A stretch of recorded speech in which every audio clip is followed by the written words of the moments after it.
السلام علیکم، آپ دیکھ رہے ہیں انروشفہ امان دلوں کو جوڑنے کا سفر۔ آج ہم ایک ایسی دعا پر بات کریں گے جو چھوٹی ضرور ہے، لیکن اگر اس کا مطلب انسان کے دل میں اتر جائے تو انسان کے سوچنے کی صلاحیت بدل جاتی ہے، اس کے انسان کا کردار بدل جاتا ہے۔ ذرا ایک لمحے کے لیے سوچے، اگر اللہ تبارک و تعالیٰ مجھے اور آپ کو آپشنز دیں کہ آپ کچھ اللہ سے مانگیں اور اللہ ہمیں عنایت کر دے۔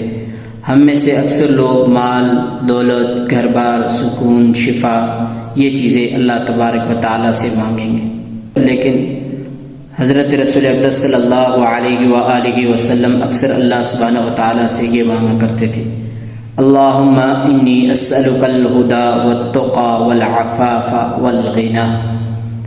اے اللہ، میں تجھ سے سوال کرتا ہوں ہدایت کا، تقوی کا، پاک دامنی کا اور غنی دل ہونے کا۔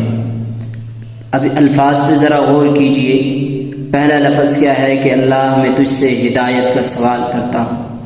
ایک بات ہمیشہ ذہن نشین کر لیجئے، معلومات کا ہونا ہدایت کا نہیں ہونا ہوتا ہے۔ صرف نماز کا پڑھ لینا، روزے کا رکھ لینا، یہ مطلب نہیں کہ آپ ہدایت پر ہیں۔ اصل ہدایت یہ ہے کہ انسان اللہ تبارک و تعالیٰ کے بتائے ہوئے طور و طریقے کے مطابق اپنی زندگی گزارنے کی اللہ تبارک و تعالیٰ سے دعا کرتے اور استقامت مانگے کہ اللہ مجھے اس راستے پر چلا جس پر تیری رضا مطلوب و مقصود ہو، جسے کہ ہم اللہ تبارک و تعالیٰ نے ہمیں سکھایا، ہم ہر نماز میں پڑھتے ہیں اہدنا الصراط المستقیم، اے اللہ ہمیں سیدھا راستہ عنایت عطا فرما دیجیے۔ سوچیں، اگر انسان جس راستے پر چل رہا ہو تو وہ راستہ ہی غلط ہو تو بھلا وہ کبھی اپنی منزل کو پا سکتا ہے، اپنی منزل کو کبھی پہنچ سکتا ہے؟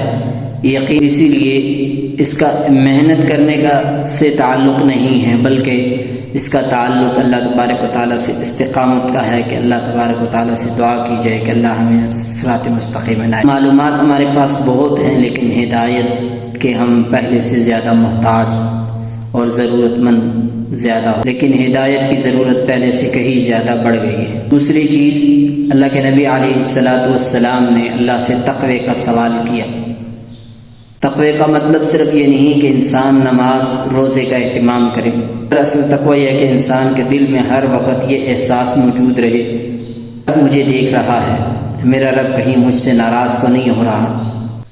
تو پھر انسان اندھیرے میں بھی گناہوں سے بچ جاتا اور روشنی میں بھی لوگوں کے حقوق ادا کرتا رہتا۔ اللہ تبارک و تعالیٰ نے بھی اس بات کو ارشاد فرمایا قرآن میں، فرمایا اللہ کے ہاں محبوب ترین آدمی وہ ہے، ان اکرمکم عند اللہ اتقاکم، محبوب ترین تم میں سے اللہ کے ہاں وہ ہے جو اللہ سے زیادہ ڈرنے والا، تقوی رکھنے والا۔ ذرا اپنے دل سے پوچھیں، جب کبھی کوئی ہمیں دیکھ رہا تب میں کیسا ہوتا ہوں، اور جب میں تنہا ہوتا ہوں تو میرے معاملات کیا؟ کہ اصل تقوی کا امتحان تبھی ہوتا ہے جب انسان تنہا ہوتا ہے۔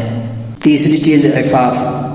عفاف کا مطلب صرف ایک چیز میں پاک دامنی نہیں ہے، عفاف کا مطلب صرف ایک چیز میں پاک دامنی مانگنا نہیں ہے، بلکہ زبان میں پاک دامنی، کردار میں پاک دامنی، خیالات میں پاک دامنی، نگاہ میں پاک دامنی، یعنی نگاہ پاک ہو، زبان پاک ہو، خیالات پاک اور کردار بھی پاک ہو۔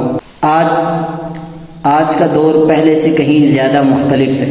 گناہ تک پہنچنے کے لیے انسان کو کہیں جانے کی ضرورت نہیں رہی، صرف ایک کلک پر، ایک اشارے پر، ایک ارادے سے آپ گناہ تک پہنچ سکتے ہیں۔ اور انسان ایسی چیز دیکھ لیتا ہے جو اس کے کردار کو بدل کر رکھ دیتی ہے، اس کے خیالات کو بدل کر رکھ دیتی ہے۔ اسی لیے اپنی نگاہوں کی حفاظت کرنا، اپنی زبان کی حفاظت کرنا اور اپنے دل کو پاک رکھنا پہلے سے کہیں زیادہ ضروری ہو گیا ہے۔ اللہ تعالیٰ بھی قرآن میں مومنین کو، اپنے ماننے والوں کو اس بات کا حکم دیتے ہیں کہ اپنی نگاہوں کی حفاظت اور پاک دامن رہیں۔ یہ صرف ایک حکم نہیں بلکہ ہمارے دل اور ہمارے ایمان کی حفاظت کا ذریعہ ہے۔ اگر انسان اپنی نگاہ کی حفاظت کر لے تو بہت سے گناہوں تک پہنچنے سے وہ خود بخود رک جاتا ہے۔ اگر زبان کی حفاظت کر لے تو بہت سے رشتے ٹوٹنے سے بچ جاتے ہیں۔ اسی لیے نبی اکرم علیہ السلام اللہ سے عفاف کا مطالبہ کیا کرتے تھے۔ چوتھی چیز غنا ہے۔ اکثر لوگ سمجھتے ہیں کہ زیادہ مالدار ہونے کا مطلب ہے کہ غنی ہے یہ شخص، لیکن اصل غنی ہونا انسان کے دل کا بے نیاز ہونا ہے۔ دوسروں کی زندگی کو دیکھ کر ہر وقت حسرت میں نہ رہنا یہ غنا ہے۔ لوگوں سے کم اور اللہ تبارک و تعالیٰ سے زیادہ امید لگاتا ہے۔ اگر دل مطمئن ہو تو انسان کم وسائل میں بھی سکون محسوس کرتا ہے۔ اگر دل مطمئن نہ ہو تو انسان کے پاس بہت سارے وسائل ہوں تو بھی انسان خوش نہیں رہ سکتا، سکون حاصل نہیں کرتا۔ اب ذرا اس پوری دعا کو ایک دفعہ پھر ہم دیکھتے ہیں۔ اللہم، اے اللہ، انی اسألک الہدی، بے شک میں تجھ سے سوال کرتا ہوں ہدایت کا، والتقی اور تقوی کا، والعفاف اور پاک دامنی کا، والغنا اور غنی ہونے کا، ہدایت تاکہ صحیح راستہ مل جائے، تقوی تاکہ اس راستے پر آپ چلتے رہیں ثابت قدمی سے، عفاف تاکہ آپ کو کردار اس راستے کی خوبصورتی بن کر ابھرے، غنا تاکہ آپ کا دل صرف اللہ تبارک و تعالیٰ کی ذات سے وابستہ رہے۔ اگر ہم ہر نماز کے بعد اس کو ایک دفعہ دعا کو پڑھ لیں تو ہماری زندگی بدل سکتی ہے۔ اگر ہم اس دعا کے معنی کو بھی اپنی سمجھ لیں تو ہماری زندگی کے فیصلوں میں بڑی تبدیلی واقع ہو، ہمارے اخلاق میں بھی، ہمارے کردار اور ہمارے دل کے سکون میں۔ اگر آج کی گفتگو نے آپ کے دل کو چھوا ہے تو ضرور اسے اپنے گھر کے فردوں میں سے کسی ایک فرد سے ضرور شیئر کیجیے گا تاکہ آپ خود بھی یاد کر سکیں۔ یہ دعا صرف زبان پر نہیں بلکہ آپ کی زندگی میں بھی اثر ہوتی ہوئی نظر آنی چاہیے۔ رہتے انروش و امان دلوں کو جوڑنے کا سفر، آپ کی ایک کسی کو دعا بھیجنا کسی کے دل کے سکون کا سبب بن سکتا ہے، تو لہٰذا یہ خیر کا کام آپ ضرور کیجیے گا۔ السلام علیکم ورحمۃ اللہ وبرکاتہ۔